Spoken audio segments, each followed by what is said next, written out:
दोस्तों, तो सबसे पहले है प्रस्तावना। इसे देखें तो संविधान बनाम संवैधानिकता। संविधान संविधान राज्य का मूल कानून होता है। यह शासन की संरचना, शक्तियों और सीमाओं को निर्धारित करता है। यह लिखित जैसे भारत या लिखित ब्रिटेन हो सकता है। संविधान कानूनी दस्तावेज होता है। यह सरकार के अंगों, विधायिका, कार्यपालिका, न्यायपालिका का गठन करता है। संविधान नागरिकों के अधिकार और कर्तव्य निर्धारित करता है। संविधान सत्ता के वितरण का आधार है। यह राज्य की वैधता का स्रोत है। संविधान स्थिरता प्रदान करता है। संविधान का अस्तित्व होना जरूरी है पर यह पर्याप्त नहीं है। अब संवैधानिकता को देखें तो संवैधानिकता का अर्थ है सीमित सरकार। यह संविधान के आदर्शों और मूल्यों का पालन है। यह केवल संविधान का अस्तित्व नहीं बल्कि उसका व्यवहारिक क्रियान्वयन है। इसमें रूल ऑफ लॉ यानी कानून का शासन का पालन होता है। शक्ति का विभाजन इसका मुख्य तत्व है। यह न्यायपालिका की स्वतंत्रता को सुनिश्चित करता है। इसमें मौलिक अधिकारों की रक्षा होती है। संवैधानिकता लोकतंत्र को सार्थक बनाती है। यह सरकार को मनमानी से रोकती है। संवैधानिकता के बिना संविधान केवल एक कागजी दस्तावेज बन सकता है। अब देखते हैं संविधान बनाम संवैधानिकता से जुड़े महत्वपूर्ण न्यायिक निर्णय। महत्वपूर्ण न्यायिक निर्णय देखें तो केशवानंद भारती बनाम केरल राज्य। मूल सिद्धांत स्थापित, संसद की संशोधन शक्ति सीमित। दूसरा गोलकनाथ बनाम पंजाब राज्य।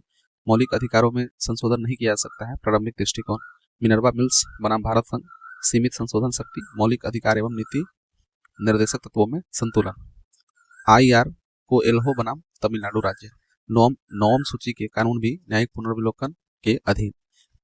पांचवा मेनका गांधी बनाम भारत संघ। अनुच्छेद 21 का व्यापक अर्थ, न्याय संगत प्रक्रिया, औचित्यता। AK गोपालन बनाम मद्रास राज्य। व्यक्तिगत स्वतंत्रता की संकीर्ण व्याख्या। ADM जबलपुर बनाम शिवकांत शुक्ला। आपातकाल में मौलिक अधिकारों का निलंबन को मान्यता। संवैधानिकता की विफलता का एक उदाहरण पेश करता है। इंदिरा नेहरू गांधी बनाम राज नारायण। स्वतंत्र एवं निष्पक्ष चुनाव बराबर ये मूल संरचना। SR बोम्मई बनाम भारत संघ। संघवाद एवं धर्मनिरपेक्षता मूल संरचना में शामिल। KS पुट्टा स्वामी बनाम भारत संघ। निजता का अधिकार, मौलिक अधिकार। अब आगे है प्रस्तावना एवं संवैधानिक दर्शन। प्रस्तावना देखिए तो प्रस्तावना संविधान का परिचय, आत्मा है। इसमें संविधान के आदर्श, उद्देश्य और दर्शन निहित है। यह हम भारत के लोग से शुरू होती है, जनसत्ता का प्रतीक है। प्रस्तावना संप्रभु राज्य की घोषणा करती है। भारत को समाजवादी और धर्मनिरपेक्ष राज्य घोषित किया गया। यह लोकतांत्रिक गणराज्य की स्थापना करती है। प्रस्तावना में न्याय, सामाजिक, आर्थिक, राजनीतिक का उल्लेख है। स्वतंत्रता, विचार, अभिव्यक्ति, विश्वास, धर्म की स्वतंत्रता, समानता, अवसर एवं स्थिति की समानता, बंधुता, व्यक्ति गरिमा और राष्ट्रीय एकता।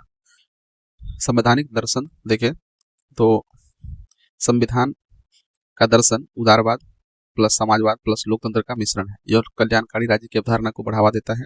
मौलिक अधिकार प्लस नीति निर्देशक तत्व संतुलित दर्शन है इसका। रूल ऑफ लॉ और लिमिटेड गवर्नमेंट इसका आधार है। धर्मनिरपेक्षता, राज्य सभी धर्मों से समान दूरी रखता है। संघवाद, केंद्र और राज्यों के बीच संतुलन, शक्ति संतुलन। न्यायिक समीक्षा देखें तो संविधान की सर्वोच्चता सुनिश्चित। संविधान का दर्शन गतिशील है, समय के साथ विकसित होता है। केशवानंद भारती बनाम केरल राज्य देखें तो प्रस्तावना संविधान का हिस्सा है। मूल संरचना संवैधानिक दर्शन की रक्षा। SR बोम्मई बनाम भारत संघ में देखें तो धर्मनिरपेक्षता, मूल संरचना, प्रस्तावना के मूल्यों को इन्फोर्स किया गया। अतिरिक्त महत्वपूर्ण केस देखें तो बेरूबारी यूनियन मामला। प्रारंभ में प्रस्तावना को संविधान का हिस्सा नहीं माना गया। मिनर्वा मिल्स बनाम भारत संघ। संविधान का संतुलित दर्शन, मौलिक अधिकार और DPSP। LIC ऑफ इंडिया बनाम उपभोक्ता, शिक्षा एवं अनुसंधान केंद्र। प्रस्तावना संविधान की आत्मा। अब आगे देख लेते हैं। तीसरा है कि केशवानंद भारती वाद एवं मूल ढांचा सिद्धांत। तो केशवानंद भारती बनाम केरल राज्य भारतीय संवैधानिक इतिहास का सबसे महत्वपूर्ण निर्णय है। यह मामला संविधान संशोधन की सीमा से संबंधित था। निर्णय 13 न्यायाधीशों की संवैधानिक पीठ द्वारा दिया गया। अब तक की सबसे बड़ी पीठ है। 7-6 के बहुमत से फैसला दिया गया। न्यायालय ने कहा कि संसद को अनुच्छेद 368 के तहत व्यापक संशोधन शक्ति प्राप्त है, लेकिन यह असीमित नहीं है। न्यायालय ने मूल ढांचा सिद्धांत प्रतिपादित किया। संसद संविधान के मूल ढांचे को नष्ट या परिवर्तित नहीं कर सकती है। मूल ढांचा की कोई निर्धारित सूची नहीं दी गई। इसे न्यायपालिका द्वारा केस टू केस आधार पर विकसित किया है। मूल ढांचा के प्रमुख तत्व संविधान की सर्वोच्चता, लोकतंत्र, गणराज्य स्वरूप, धर्मनिरपेक्षता, संघवाद, न्यायिक समीक्षा, शक्ति का विभाजन, मौलिक अधिकारों की प्रधानता। ये सभी महत्व एवं प्रभाव देखें तो यह निर्णय संसद और न्यायपालिका के बीच संतुलन स्थापित करता है। यह संवैधानिकता और सीमित सरकार की अवधारणा को मजबूत करता है। भारत में धर्मनिरपेक्षता, तो मूल अवधारणा देखें तो धर्मनिरपेक्षता का अर्थ है राज्य का सभी धर्मों से समान व्यवहार। भारतीय मॉडल नकारात्मक नहीं है बल्कि सकारात्मक है। यह सर्व धर्म समभाव के सिद्धांत पर आधारित है। भारत में धर्मनिरपेक्षता संविधान की मूल संरचना का हिस्सा है। संवैधानिक आधार देखें तो प्रस्तावना में धर्मनिरपेक्ष शब्द 42वें संविधान संशोधन अधिनियम 1976 द्वारा जोड़ा गया। अनुच्छेद 14 समानता का अधिकार है इसमें। 15 में धर्म के आधार पर भेदभाव निषिद्ध। अनुच्छेद 25 में है धर्म की स्वतंत्रता। अनुच्छेद 26 है धार्मिक संस्थानों को प्रबंधित करने का अधिकार। अनुच्छेद 27 है करों द्वारा धर्म प्रचार पर रोक। इसका गत्यात्मक स्वरूप कैसे है तो देखिए, भारतीय धर्मनिरपेक्षता स्थिर नहीं बल्कि लचीली है। राज्य जरूरत पड़ने पर धार्मिक मामलों में हस्तक्षेप कर सकता है सामाजिक सुधार हेतु। उदाहरण स्वरूप सती प्रथा उन्मूलन, मंदिर प्रवेश अधिनियम, ये सभी। यह धर्म और राज्य के पूर्ण पृथक्करण को नहीं मानता बल्कि सिद्धांत आधारित दूरी अपनाता है। न्यायिक दृष्टिकोण देखें तो इस सार्वभौमिक बनाम भारत संघ में धर्मनिरपेक्षता को मूल संरचना का हिस्सा माना गया।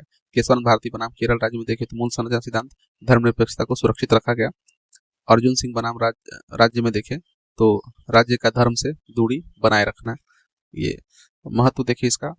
तो धर्मनिरपेक्षता राष्ट्रीय एकता और सामाजिक समरसता को मजबूत करती है। चुनौतियां देखें तो सांप्रदायिकता, राजनीति में धर्म का उपयोग, समान नागरिक संहिता पर विवाद। आगे है समाजवाद का भारतीय स्वरूप। मूल अवधारणा, भारतीय समाजवाद मिश्रित अर्थव्यवस्था पर आधारित है। यह न तो पूर्ण पूंजीवाद है और न ही पूर्ण साम्यवाद बल्कि मध्यम मार्ग है।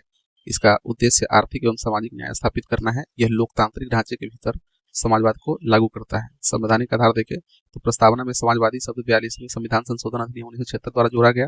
अनुच्छेद 38 सामाजिक आर्थिक राजनीतिक न्याय को बढ़ावा देना। अनुच्छेद 39 समान संसाधन वितरण, धन की असमानता को कम करना। अनुच्छेद 41 में देखें तो काम, शिक्षा, सार्वजनिक सहायता का अधिकार। अनुच्छेद 43 में जीवन निर्वाह योग्य वेतन। तो ये सभी आधार है संवैधानिकता ये समाजवादी सिद्धांत के। भारतीय समाजवाद की विशेषता देखें तो गरीब ये कल्याणकारी राज्य की अवधारणा, गरीबी उन्मूलन और सामाजिक समानता पर जोर, सार्वजनिक एवं निजी क्षेत्र का सह अस्तित्व, संसाधन का न्याय संगत वितरण, कमजोर वर्गों SC/ST OBC महिलाओं का संरक्षण। इसका गत्यात्मक स्वरूप देखें तो भारतीय समाजवाद समय के साथ बदलता रहता है। 1971 के बाद उदारीकरण, निजीकरण, वैश्वीकरण के साथ संतुलन, अब समावेशी विकास पर जोर। न्यायिक दृष्टिकोण में देखें तो मिनर्वा मिल्स बनाम भारत संघ, मौलिक अधिकार और नीति निर्देशित तत्वों में संतुलन स्थापित किया गया। समाजवाद का यह आधार है। DS नकारा बनाम भारत संघ में देखें तो पेंशन को सामाजिक सुरक्षा का हिस्सा माना, ये कल्याणकारी राज्य की अवधारणा को मान्यता देता है। महत्व देखें तो भारतीय समाजवाद का लक्ष्य समानता, न्याय और गरिमा के साथ विकास है। लोकतांत्रिक गणराज्य, मूल अवधारणा देखें तो लोकतांत्रिक गणराज्य भारतीय संविधान की प्रस्तावना का मुख्य तत्व है। लोकतांत्रिक का अर्थ है जनता द्वारा जनता के लिए जनता का शासन। गणराज्य का अर्थ है राज्य का प्रमुख निर्वाचित होता है, वंशानुगत नहीं होता है। यह व्यवस्था जनसत्ता पर आधारित है। लोकतांत्रिक तत्व देखें तो नागरिकों को मताधिकार प्राप्त है, नियमित, स्वतंत्र एवं निष्पक्ष चुनाव लोकतंत्र की पहचान है। बहुदलीय प्रणाली, मल्टी पार्टी सिस्टम का अस्तित्व, विचार एवं अभिव्यक्ति की स्वतंत्रता, सरकार जनता के प्रति उत्तरदायी होती है, कानून का शासन होता है। गणराज्य के तत्व देखें तो भारत में राष्ट्रपति निर्वाचित होता है, न कि वंशानुगत। सभी नागरिकों को सार्वजनिक पदों पर समान अवसर, विशेषाधिकार का अभाव, कोई राजा नहीं, शासन में समानता और योग्यता का महत्व। संवैधानिक आधार देखें तो प्रस्तावना में लोकतांत्रिक गणराज्य का स्पष्ट उल्लेख मिलता है। अनुच्छेद 326 में सार्वभौमिक मताधिकार है। मौलिक अधिकार लोकतंत्र की आत्मा कही जाती है और स्वतंत्र न्यायपालिका लोकतंत्र की रक्षा करती है। न्यायिक दृष्टिकोण देखें तो केशवानंद भारती बनाम केरल राज्य, लोकतंत्र और गणराज्य बनाम ये केशवानंद भारती बनाम केरल राज्य में देखें तो लोकतंत्र और गणराज्य मूल संरचना। इंदिरा नेहरू गांधी बनाम राजनारायण, स्वतंत्र एवं निष्पक्ष चुनाव लोकतंत्र का आधार। अब मूल ढांचा सिद्धांत की आलोचना। अवधारणात्मक सैद्धांतिक आलोचना देखें तो मूल ढांचा सिद्धांत का स्पष्ट उल्लेख संविधान में कहीं नहीं है। यह न्यायपालिका द्वारा विकसित न्यायिक सृजन है। इससे संवैधानिक संशोधन की प्रक्रिया में अनिश्चितता उत्पन्न होती है। मूल ढांचा की कोई निश्चित सूची नहीं है। यह सिद्धांत अस्पष्ट और लचीली है। लोकतांत्रिक आलोचना देखें तो इससे संसद की लोकतांत्रिक सर्वोच्चता सीमित होती है। निर्वाचित प्रतिनिधियों के बजाय न्यायाधीशों की शक्ति अधिक हो जाती है। यह जनता की इच्छा के विरुद्ध जा सकता है। न्यायपालिका पर अप्रत्यक्ष शासन का आरोप लगता है। शक्तियों के विभाजन पर प्रभाव देखें तो यह सिद्धांत सेपरेशन ऑफ पावर के संतुलन को प्रभावित करता है। न्यायपालिका का विधायी क्षेत्र में हस्तक्षेप बढ़ता है। संसद की संशोधन शक्ति पर अत्यधिक नियंत्रण। व्यवहारिक और प्रशासनिक आलोचना देखें तो निर्णय केस टू केस बेसिस पर निर्भर होते हैं। कंसिस्टेंसी की कमी, अलग अलग न्यायाधीशों की भिन्न व्याख्या संभव, इससे नीतिगत सुधारों में बाधा आ सकती है। सरकार की तेज निर्णय क्षमता प्रभावित हो सकती है। न्यायिक दृष्टिकोण देखें तो केशवान भारती बनाम केरल राज्य, यहीं से सिद्धांत की शुरुआत हुई और सबसे बड़ा विवाद भी यहीं से शुरू हुआ। मिनर्वा मिल्स बनाम भारत संघ में देखें तो न्यायालय ने संसद की शक्ति पर और अधिक नियंत्रण स्थापित किया। संतुलित दृष्टिकोण से देखें तो आलोचना के बावजूद यह सिद्धांत संविधान की आत्मा की रक्षा करता है। यह सत्तावाद को रोकने का महत्वपूर्ण साधन है। अगला है हिंदुत्व और धर्मनिरपेक्षता। मूल अवधारणा देखें तो हिंदुत्व एक सांस्कृतिक सभ्यागत अवधारणा के रूप में प्रस्तुत किया जाता है। इसे केवल धर्म नहीं बल्कि जीवन पद्धति भी माना जाता है। धर्मनिरपेक्षता का अर्थ है राज्य का सभी धर्मों से समान दूरी, समान व्यवहार। भारतीय धर्मनिरपेक्षता सर्व धर्म समभाव पर आधारित है। वैचारिक अंतर देखें तो हिंदुत्व का जोर सांस्कृतिक एकता पर होता है। धर्मनिरपेक्षता का जोर धार्मिक बहुलता पर होता है।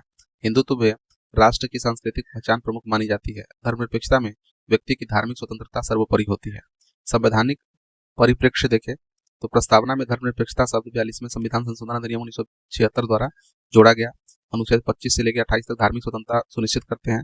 संविधान किसी भी राज्य धर्म को मान्यता नहीं देता है। धर्मनिरपेक्षता भारतीय संविधान की मूल संरचना का हिस्सा है। न्यायिक दृष्टिकोण देखें तो एस आर बोमई बनाम भारत संघ में धर्मनिरपेक्षता को मूल संरचना का भाग माना गया। रमेश यशवंत प्रभु बनाम प्रभाकर काशीनाथ कुंटे में हिंदुत्व को जीवन पद्धति के रूप में व्याख्यायित किया गया। समन्वय और टकराव देखें तो कुछ विद्वानों के अनुसार हिंदुत्व और धर्मनिरपेक्षता में समन्वय संभव है, संस्कृति प्लस बहुलता, जबकि आलोचकों के अनुसार हिंदुत्व बहुसंख्यकवाद की ओर ले जा सकता है। धर्मनिरपेक्षता अल्पसंख्यकों को सुरक्षा को प्राथमिकता देते हैं। व्यवहार में दोनों के बीच राजनीतिक टकराव देखने को मिलता है। समकालीन संदर्भ देखें तो यह बहस आज भी भारतीय राजनीति और समाज में प्रासंगिक है। संतुलन आवश्यक है सांस्कृतिक पहचान प्लस संवैधानिक मूल्यों के बीच। अब देखते हैं कि प्रस्तावना की न्याय योग्यता।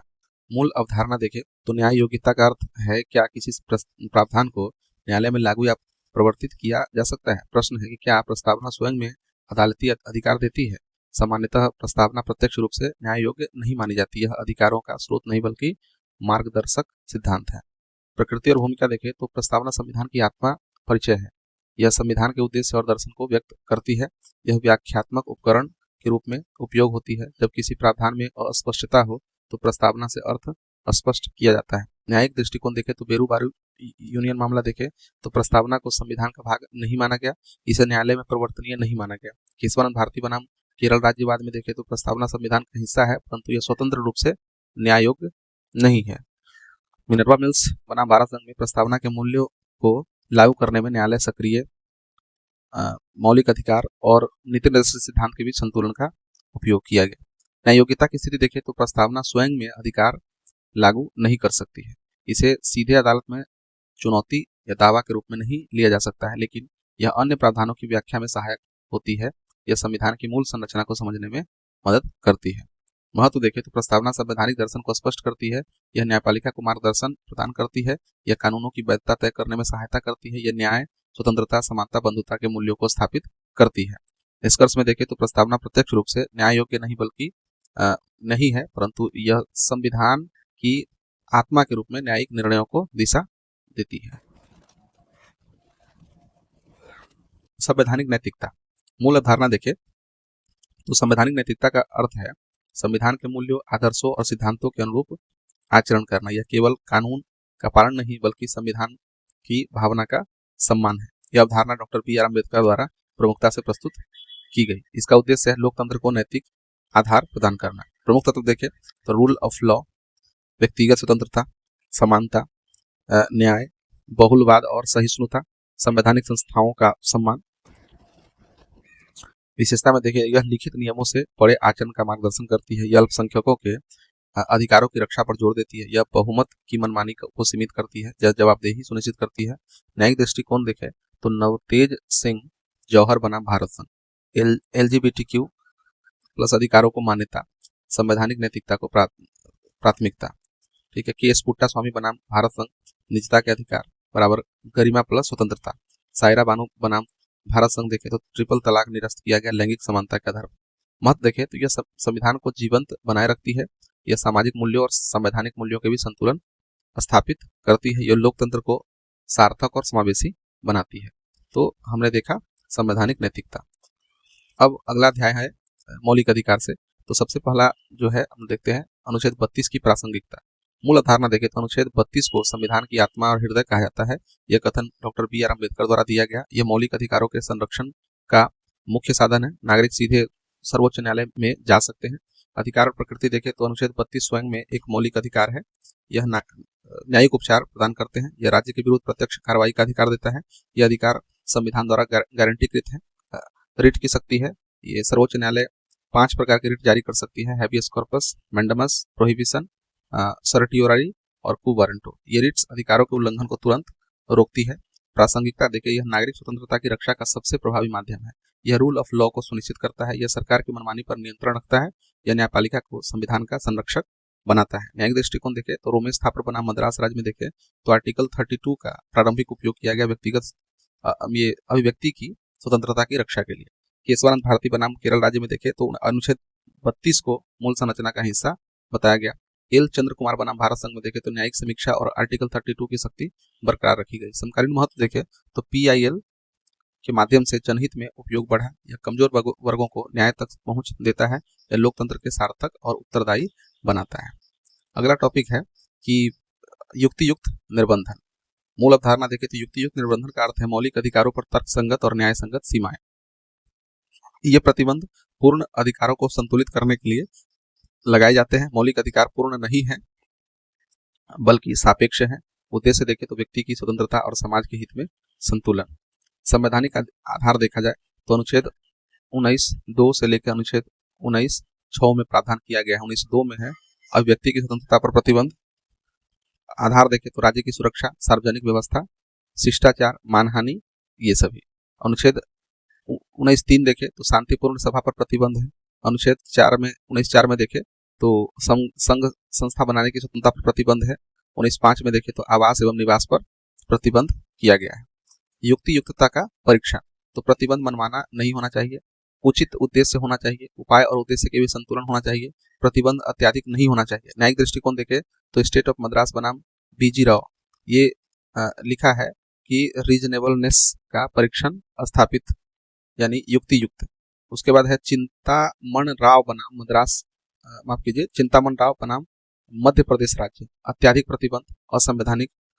और मेनका गांधी बनाम भारत संघ, इसमें प्रक्रिया होनी चाहिए न्याय संगत, उचित और तर्क संगत होनी चाहिए। इसका महत्व देखें तो यह व्यक्ति और समाज के हितों में संतुलन स्थापित करती है। यह राज्य को मनमानी करने से रोकता है और यह लोकतंत्र में स्वतंत्रता की रक्षा के साथ व्यवस्था बनाए रखता है। तो ये युक्ति युक्त निर्बंधन है। आगे देखें अनुच्छेद 21 का विस्तार। मूल अवधारणा देखें तो अनुच्छेद 21 किसी व्यक्ति को उसके जीवन और व्यक्तिगत स्वतंत्रता से विधि द्वारा स्थापित प्रक्रिया के अनुसार ही वंचित किया जाएगा। दूसरा है कि प्रारंभ में इसकी संकीर्ण व्याख्या की गई थी, बाद में न्यायपालिका ने इसे व्यापक और गतिशील बनाया। अब यह केवल जीवित रहने नहीं बल्कि गरिमामय जीवन का अधिकार है। न्यायिक विस्तार देखें तो AK गोपालन बनाम मद्रास राज्य में देखें तो संकीर्ण व्याख्या की गई थी इसकी, और मेनका गांधी बनाम भारत संघ में ड्यू प्रोसेस का समावेशन किया गया। प्रक्रिया न्याय संगत, उचित और तर्कसंगत होनी चाहिए। अनुच्छेद 21 के अंतर्गत विकसित अधिकार देखें तो जीवन का अधिकार, गरिमामय जीवन का अधिकार। इसमें है कि फ्रांसिस कोराली मुलिन बनाम प्रशासक दिल्ली, मानव गरिमा का अधिकार। ओल्गा टेलिस बनाम बॉम्बे म्यूनिसिपल कॉर्पोरेशन, आजीविका का अधिकार। उन्नी कृष्ण बनाम आंध्र प्रदेश, इसमें शिक्षा का अधिकार बाद में अनुच्छेद 21A में जोड़ा गया। MC मेहता बनाम भारत संघ, MC मेहता स्वच्छ पर्यावरण का अधिकार। हुसैनारा खातून बनाम बिहार राज्य, शीघ्र न्याय, स्पीडी ट्रायल। इसके बाद है DK बासु बनाम पश्चिम बंगाल राज्य, गिरफ्तारी में मानवाधिकार संरक्षण। KS पुट्टा स्वामी बनाम भारत संघ, निजता का अधिकार। अन्य महत्वपूर्ण अधिकार देखें तो स्वच्छता, ये स्वास्थ्य का अधिकार, स्वच्छ पानी का अधिकार, आश्रय का अधिकार, प्रदूषण मुक्त जीवन का अधिकार, ये सभी। महत्व देखें तो अनुच्छेद 21 ने संविधान को जीवंत दस्तावेज बनाया है। यह मानव अधिकारों का सबसे व्यापक स्रोत बन गया। अगला है निजता का अधिकार। ठीक है, मूल अवधारणा देखें तो निजता का अधिकार व्यक्ति के व्यक्तिगत जीवन, डेटा और निर्णयों की स्वतंत्रता से जुड़ा हुआ है। यह व्यक्ति की गरिमा और स्वतंत्रता का अभिन्न हिस्सा है। इसमें शारीरिक, मानसिक और सूचनात्मक सभी शामिल है। यह व्यक्ति को अनावश्यक हस्तक्षेप से सुरक्षा प्रदान करता है। संवैधानिक आधार देखें तो भारतीय संविधान में निजता का कोई स्पष्ट उल्लेख नहीं है। इसे अनुच्छेद 21 से व्युत्पन्न किया गया है। अनुच्छेद 19 और 14 के साथ मिलकर यह अधिकार मजबूत होता है। अब यह मौलिक अधिकार के रूप में मान्यता प्राप्त है। न्यायिक विकास देखें तो MP शर्मा बनाम सतीश चंद्रा, प्रारंभ में निजता को मौलिक अधिकार नहीं माना गया। खड़ग सिंह बनाम उत्तर प्रदेश राज्य, सीमित रूप से निजता को स्वीकृति मिली। उसका गोविंद बनाम मध्य प्रदेश राज्य, निजता को आंशिक रूप से स्वीकार किया गया। और KS पुट्टा स्वामी बनाम भारत संघ में देखा निजता को मौलिक अधिकार के रूप में मान्यता मिली और 9 न्यायाधीशों की पीठ के द्वारा यह मान्यता मिली। निजता के आयाम देखें तो शारीरिक निजता, निर्णयात्मक निजता जैसे विवाह, प्रजनन, ये सभी, और सूचनात्मक निजता, डेटा प्रिवेसी, ये शामिल है। सीमाएं देखें तो निजता पूर्ण अधिकार नहीं है, इस पर युक्तियुक्त प्रतिबंध लगाया जा सकता है। राज्य केवल वैध उद्देश्य, आवश्यकता, अनुपातिकता के आधार पर हस्तक्षेप कर सकता है। महत्व देखें तो यह व्यक्ति की स्वायत्तता को सुनिश्चित करता है। डिजिटल युग में डेटा सुरक्षा के लिए अत्यंत महत्वपूर्ण है। यह लोकतंत्र में व्यक्तिगत स्वतंत्रता और गरिमा की रक्षा करता है। आगे है अनुच्छेद 14, विधि के समक्ष समता बनाम विधियों के समान संरक्षण। विधि के समक्ष समता, सभी व्यक्तियों पर जो है कानून वो क्या होते हैं, समान होते हैं, यानी कि सभी व्यक्ति कानून के सामने समान होते हैं। किसी को कोई विशेषाधिकार प्राप्त नहीं होता है। राज्य के सभी अंग और नागरिक एक ही कानून के अधीन होते हैं। यह ब्रिटिश रूल ऑफ लॉ से प्रेरित है। यह नकारात्मक अवधारणा है। इसका उद्देश्य विशेषाधिकार को समाप्त करना है। लेकिन विधियों के समान संरक्षण का क्या मतलब होता है? समान परिस्थिति में समान व्यवहार किया जाना। असमान परिस्थितियों में अलग अलग व्यवहार संभव है। राज्य उचित वर्गीकरण कर सकता है। यह अमेरिकी संविधान से लिया गया सिद्धांत है। यह सकारात्मक अवधारणा है। इसका उद्देश्य वास्तविक सार्थक समानता स्थापित करना है। मूल अंतर देखें तो ये कानून के समक्ष समता देखें तो नकारात्मक है, और ये इक्वल प्रोटेक्शन वाला जो है उसमें क्या है, विधि के समक्ष समता में देखिए विधि के समक्ष समता यह जो है नकारात्मक है विचार, और समान संरक्षण यानी कि ये विधि के समान संरक्षण का मतलब ये सकारात्मक है। फिर है कि इक्वलिटी बिफोर लॉ में क्या है कि विशेषाधिकार समाप्त किया जाता है, और इसमें है कि समानता सुनिश्चित की बात होती है। इक्वलिटी बिफोर लॉ में कोई भेदभाव नहीं किया जाता है, लेकिन इक्वल प्रोटेक्शन में उचित वर्गीकरण संभव है। इक्वलिटी बिफोर लॉ में औपचारिक समानता होती है, जबकि इक्वल प्रोटेक्शन में क्या होता है, व्यवहारिक सार्थक समानता होती है। ये व्यवहारिक समानता की बात की जाती है। न्यायिक दृष्टिकोण देखें तो स्टेट ऑफ वेस्ट बंगाल बनाम अनवर अली सरकार उचित वर्गीकरण का सिद्धांत है देता है, और EP रोयप्पा बनाम तमिलनाडु राज्य मनमानी समानता का उल्लंघन। निष्कर्ष देखें तो दोनों अवधारणा मिलकर अनुच्छेद 14 की पूर्ण समानता सुनिश्चित करती है। एक विशेषाधिकार हटाती है, दूसरा वास्तविक समानता स्थापित करती है। अब देखें अधिकारों का निलंबन। मूल अवधारणा देखें तो अधिकारों का निलंबन का अर्थ होता है विशेष परिस्थितियों में मौलिक अधिकारों के प्रयोग पर अस्थायी रोक। यह मुख्यतः आपातकाल के दौरान लागू होता है। उद्देश्य देखें तो राज्य की सुरक्षा और व्यवस्था को बनाए रखना। संवैधानिक आधार देखें तो अनुच्छेद 352 राष्ट्रीय आपातकाल की घोषणा, अनुच्छेद 358, अनुच्छेद 19 का स्वतः निलंबन केवल युद्ध बाह्य आक्रमण के आधार पर, अनुच्छेद 359 अन्य मौलिक अधिकारों के प्रवर्तन का निलंबन, राष्ट्रपति आदेश द्वारा अधिकारों के प्रवर्तन पर रोक सकते हैं। अनुच्छेद 358 देखें तो केवल अनुच्छेद 19 पर लागू होता है। 44वां संविधान संशोधन के बाद केवल यह युद्ध और बाहरी आक्रमण तक सीमित हो गया। आपातकाल समाप्त होने पर अधिकार स्वतः जो है वो पुनः लागू हो जाते हैं। अनुच्छेद 359 में देखें तो राष्ट्रपति किसी भी मौलिक अधिकार के प्रवर्तन को निलंबित कर सकते हैं, लेकिन अनुच्छेद 20 और 21 का निलंबन नहीं किया सकता। इसका मतलब अधिकार समाप्त नहीं होते, केवल न्यायालय जाने का अधिकार रुकता है। न्यायिक दृष्टिकोण देखें तो ADM जबलपुर बनाम शिवकांत शुक्ला आपातकाल में अधिकारों के निलंबन को मान्यता मिली। ये विवादित निर्णय बना। KS पुट्टा स्वामी बनाम भारत संघ में देखें तो व्यक्तिगत स्वतंत्रता के अधिकार की व्यापक सुरक्षा की गई। 44वां संवैधानिक संशोधन 1978 का प्रभाव, अनुच्छेद 20 और 21 को निलंबन से बाहर रखा गया। इससे नागरिक स्वतंत्रता की बेहतर सुरक्षा सुनिश्चित हुई। महत्व देखें तो संकट के समय राज्य की शक्ति को बढ़ाता है, लेकिन दुरुपयोग की संभावना भी रहती है। इसलिए संवैधानिक संतुलन और न्यायिक समीक्षा आवश्यक है। अब DPSP देखें नीति निर्देशक सिद्धांत। पहला है कि सामाजिक आर्थिक लोकतंत्र एवं नीति निर्देशक सिद्धांत। मूल अवधारणा देखें तो सामाजिक आर्थिक लोकतंत्र का अर्थ है कि समानता, न्याय और गरिमामयी जीवन का को सुनिश्चित करना। यह केवल राजनीतिक अधिकार तक सीमित नहीं है, बल्कि जीवन की गुणवत्ता से जुड़ा हुआ है। DPSP का उद्देश्य कल्याणकारी राज्य स्थापित करना है। यह सामाजिक और आर्थिक न्याय को व्यवहार में लाने का साधन है। DPSP न्यायालय में परिवर्तनीय नहीं है, परंतु शासन के लिए मौलिक मार्गदर्शक है। संवैधानिक आधार देखें तो अनुच्छेद 36-37 में परिभाषा प्रकृति है। अनुच्छेद 36 में है राज्य की परिभाषा पार्ट 3 के समान। अनुच्छेद 37 में है DPSP न्यायालय में परिवर्तनीय नहीं परंतु राज्य के लिए अनिवार्य है। 38 में है सामाजिक व्यवस्था, सामाजिक आर्थिक राजनीतिक न्याय को बढ़ावा देना, असमानताओं को कम करना। 39 में है आर्थिक न्याय, ठीक है, संसाधनों का समान वितरण, धन का केंद्रीकरण को रोकना, पुरुष और महिला को समान वेतन, बच्चों और श्रमिकों का संरक्षण।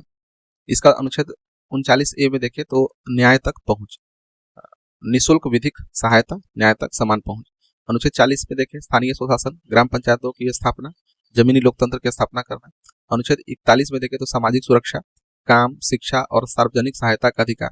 अनुच्छेद 42 में देखें तो मानवीय कार्य दशाएं, ठीक है, मानवीय कार्य परिस्थितियां और मातृत्व राहत। अनुच्छेद 43 में जीवन निर्वाह योग्य वेतन, श्रमिकों के लिए लिविंग वेज और सम्मानजनक जीवन। अनुच्छेद 43A में देखें तो औद्योगिक लोकतंत्र, उद्योग में श्रमिकों की प्रबंधन में भागीदारी। अनुच्छेद 43B में देखें तो सहकारी समितियां, सहकारी समितियों को बढ़ावा 97वां संवैधानिक संशोधन होने के बाद हुआ।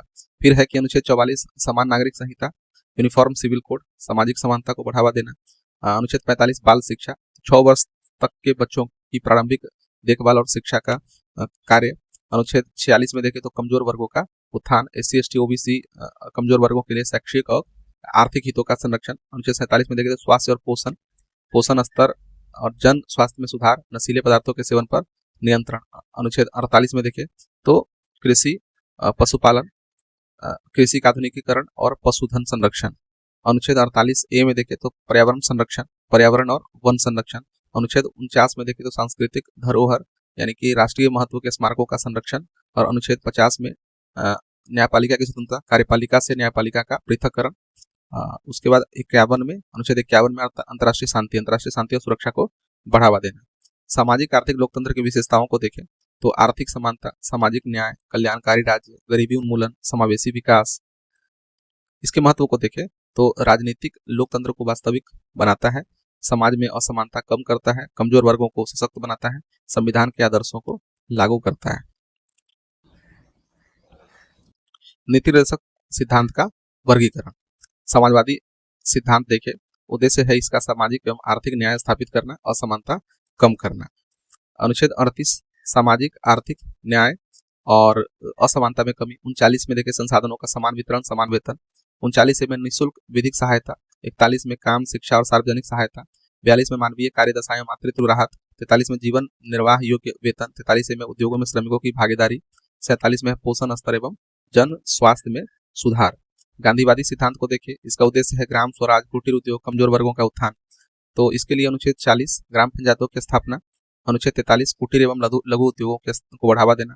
अनुच्छेद 43 भी सहकारी समितियां। अनुच्छेद 46 SC ST एवं कमजोर वर्गों का उत्थान। अनुच्छेद 47 नशीले पदार्थों पर रोक। अनुच्छेद 48 कृषि एवं पशुपालन का संगठन, गौ संरक्षण। उदार बौद्धिक सिद्धांत देखें, उद्देश्य इसका है आधुनिक प्रगतिशील एवं न्यायपूर्ण समाज की स्थापना करना। अनुच्छेद 44 समान नागरिक संहिता। अनुच्छेद 45 बाल शिक्षा एवं देखभाल। अनुच्छेद 48 पर्यावरण संरक्षण। अनुच्छेद 49 राष्ट्रीय स्मारकों का संरक्षण। अनुच्छेद 50 न्यायपालिका कार्यपालिका पृथक्करण। अनुच्छेद 51 अंतर्राष्ट्रीय शांति और सुरक्षा। कुछ अनुच्छेद जैसे कि 43 47 एक से अधिक श्रेणी में ओवरलैप करते हैं। यह वर्गीकरण संविधान में सीधे नहीं दिया गया बल्कि विद्वानों द्वारा किया गया है। DPSP का कार्यान्वयन देखें तो भारत स्तर पर अनुच्छेद 39A पर्याप्त आजीविका, ठीक है, इसमें विकसित भारत जी राम जी। अनुच्छेद 39 एवं अनुच्छेद 24 देखें बाल संरक्षण, बाल श्रम निषेध एवं विनियमन अधिनियम। अनुच्छेद 45 देखें शिक्षा, तो 86वां संविधान संशोधन 2002 और RTE राइट टू एजुकेशन। अनुच्छेद 46 देखें तो कमजोर वर्गों का उत्थान, EWS आरक्षण, SC ST कल्याण योजनाएं। अनुच्छेद 43 निर्वाह मजदूरी, PM किसान योजना। 47 पोषण एवं स्वास्थ्य, राष्ट्रीय खाद्य सुरक्षा अधिनियम, मिड डे मील योजना, आयुष्मान भारत योजना। अनुच्छेद 41 सार्वजनिक सहायता, वृद्धा पेंशन योजनाएं। बिहार स्तर पर देखें तो अनुच्छेद 43 भी सहकारी समितियां, जीविका मिशन। उसके बाद अनुच्छेद 47 देखें तो पोषण एवं स्वास्थ्य, दीदी की रसोई योजना, शराबबंदी, बिहार मद्य निषेध अधिनियम 2016। कमजोर वर्गों के उत्थान में देखें तो मुख्यमंत्री उद्यमी योजना SC ST के लिए। फिर उसके बाद है कि शिक्षा, अनुच्छेद 45 में देखें तो यहाँ पर, ठीक है। उसके बाद देखें तो अनुच्छेद 48 में कृषि विकास, बागवानी विकास योजना, जैविक कॉरिडोर, ऑर्गेनिक फार्मिंग। अनुच्छेद 38 देखें तो सामाजिक न्याय, पंचायती राज में 50% महिला आरक्षण। तो ये था डीपीएसपी का भाग। अब आगे हम लोग बढ़ते हैं और देखते हैं अगला। सबसे पहले संसदीय संप्रभुता। तो संसदीय संप्रभुता को देखें तो संसद राज्य की सर्वोच्च विधायी संस्था मानी जाती है। संसद को असीमित विधि निर्माण शक्ति प्राप्त होती है। संसद किसी भी विषय पर कानून बना, संशोधित या निरस्त कर सकती है। संसद के कानून को कोई अन्य संस्था निरस्त नहीं कर सकती है। कोई भी संसद अपने उत्तराधिकारी संसद को बाध्य नहीं कर सकती है। संसद भूतपूर्व कानूनों को बदल सकती है। एकल संविधान संसदीय संप्रभुता को मजबूत करता है। यह सिद्धांत मुख्यतः यूके से विकसित हुआ है। न्यायालय संसद के कानूनों की वैधता पर प्रश्न नहीं उठा सकते हैं। संसद ही संविधान में परिवर्तन कर सकती है। संसद की संप्रभुता का आधार जनता की संप्रभुता है। कार्यपालिका संसद के प्रति उत्तरदायी होती है। संसद के पास वित्तीय नियंत्रण का पूर्ण अधिकार होता है। संसद राष्ट्रीय नीतियों का निर्धारण करती है। संसद को अंतर्राष्ट्रीय संधियों को लागू करने का अधिकार होता है। संसद की शक्ति पर कोई कानून या सीमा नहीं होती है, केवल राजनीतिक नैतिक सीमाएं होती है। संसद न्यायपालिका की संरचना एवं अधिकारों को बदल सकती है। संसद आपातकालीन स्थितियों में व्यापक अधिकारों का प्रयोग कर सकती है। संसदीय संप्रभुता में जुडिशियल रिव्यू का अभाव होता है। यह सिद्धांत लोकतांत्रिक शासन में विधायिका की सर्वोच्चता को स्थापित करता है। अब देख लेते हैं कि संसदीय संप्रभुता और संवैधानिक सर्वोच्चता। अवधारणा और मूल अर्थ देखें तो संसदीय संप्रभुता का अर्थ होता है इस व्यवस्था में संसद देश की सर्वोच्च और सर्वशक्तिमान संस्था होती है। यह किसी भी विषय पर कानून बना सकती है, पुराने कानूनों में बदलाव कर सकती है, निरस्त कर सकती है। संवैधानिक सर्वोच्चता का अर्थ होता है इस व्यवस्था में संविधान देश का सर्वोच्च कानून होता है। सरकार के 3 अंग विधायिका, कार्यपालिका, न्यायपालिका अपनी शक्तियां संविधान से ही प्राप्त करते हैं और उसके अधीन होते हैं। स्रोत और वैश्विक मॉडल देखें तो ब्रिटिश मॉडल संसदीय संप्रभुता को बताता है। ब्रिटेन इसका सबसे क्लासिक उदाहरण है। वहाँ कोई लिखित संविधान नहीं है। ब्रिटिश संसद के बारे में कहता है कि यह स्त्री को पुरुष और पुरुष को स्त्री बनाने के अलावा सब कुछ कर सकती है। यह डी लोमे का कथन है। अमेरिकी मॉडल देखें, संवैधानिक सर्वोच्चता है इसमें। संयुक्त राज्य अमेरिका इसका सर्वोच्च उदाहरण है। यहाँ एक कठोर और लिखित संविधान जो है सर्वोच्च है। वहाँ की कांग्रेस जो है संसद, वह संविधान के विरुद्ध जाकर कानून नहीं बना सकती है। मुख्य अंतर और विशेषता देखें तो न्यायिक समीक्षा। संसदीय संप्रभुता में न्यायपालिका के पास संसद द्वारा बनाए गए कानूनों की समीक्षा करने या उसे रद्द करने का अधिकार नहीं होता है।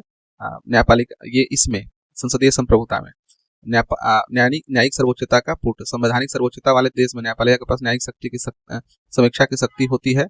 यह विधायिका का कोई कानून संविधान का उल्लंघन करता है तो न्यायपालिका उसे नल एंड वॉइड घोषित कर सकता है।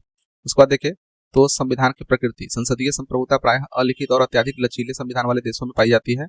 वहीं संवैधानिक सर्वोच्चता के लिए संविधान का लिखित और कठोर होना आवश्यक है। शक्तियों का पृथक्करण।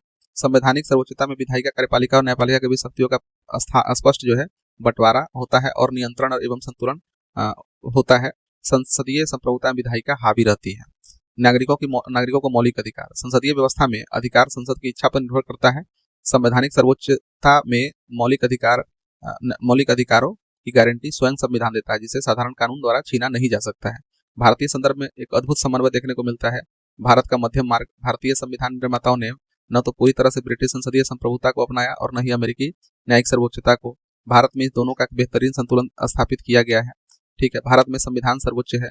भारत में संसद संप्रभु नहीं है। संसद का कानून बनाने की शक्ति असीमित नहीं है। उसे संविधान की सीमाओं यानी कि लिखित प्रावधानों और संघीय ढांचे के भीतर रहकर ही कार्य करना होता है। अनुच्छेद 13, 32 और 226 ये अनुच्छेद भारतीय न्यायपालिका और को देखें तो न्यायिक समीक्षा की शक्ति प्रदान करती है, जो संवैधानिक सर्वोच्चता की रक्षा करते हैं। संसद की व्यापक संशोधन शक्ति।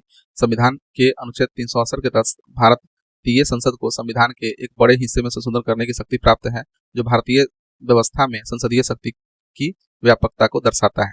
मूल ढांचा का सिद्धांत। 1973 के ऐतिहासिक केशवानंद भारती मामले ने भारत में संवैधानिक सर्वोच्चता को हमेशा के लिए स्थापित कर दिया। सर्वोच्च न्यायालय ने तय किया कि संसद संविधान में संशोधन तो कर सकती है, लेकिन इसके मूल ढांचे को नष्ट या बदल नहीं सकती है। इसका विधि द्वारा स्थापित प्रक्रिया। मूल रूप से भारतीय संविधान विधि द्वारा स्थापित प्रक्रिया का पालन करता है, जो संसदीय शक्ति की ओर झुकाव था।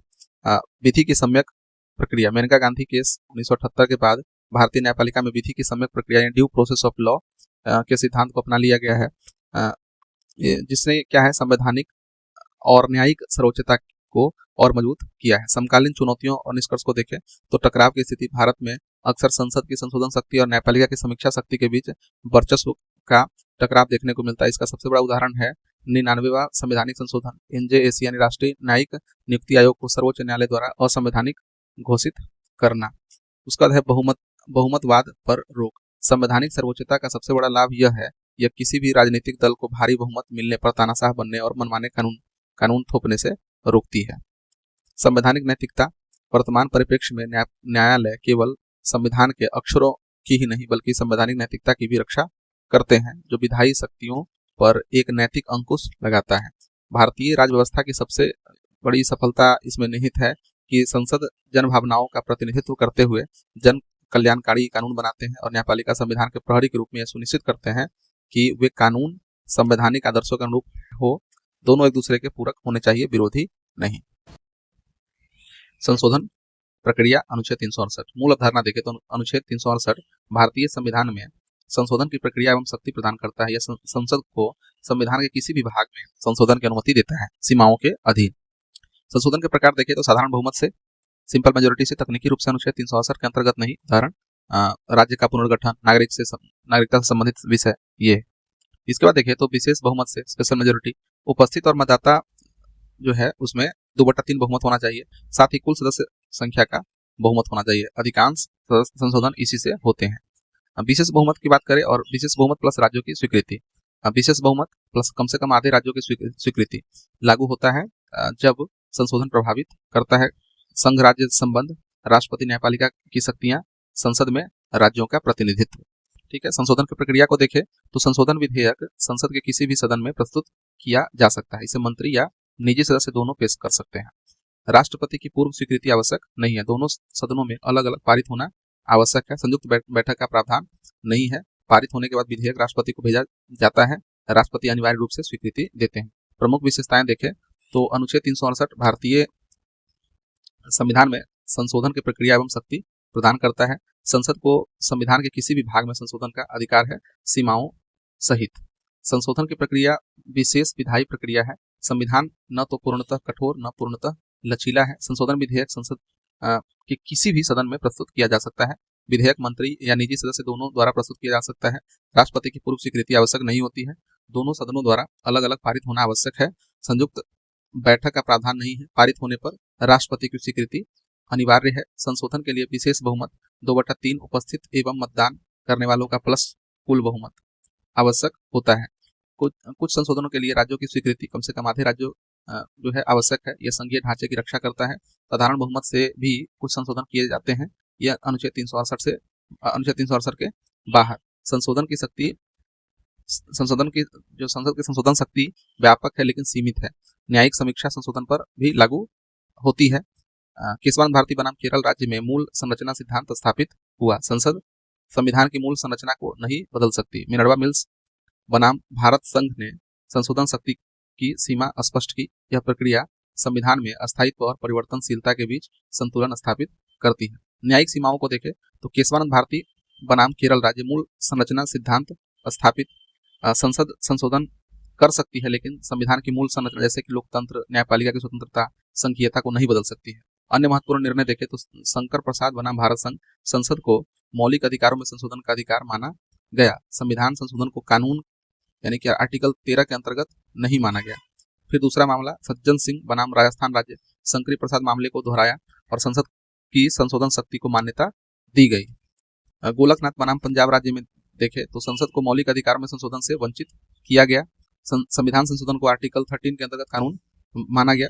केशवानंद भारती बनाम केरल राज्य में देखें तो मूल संरचना सिद्धांत स्थापित की गई। संसद संशोधन कर सकती है परंतु मूल ढांचा नहीं बदल सकती है।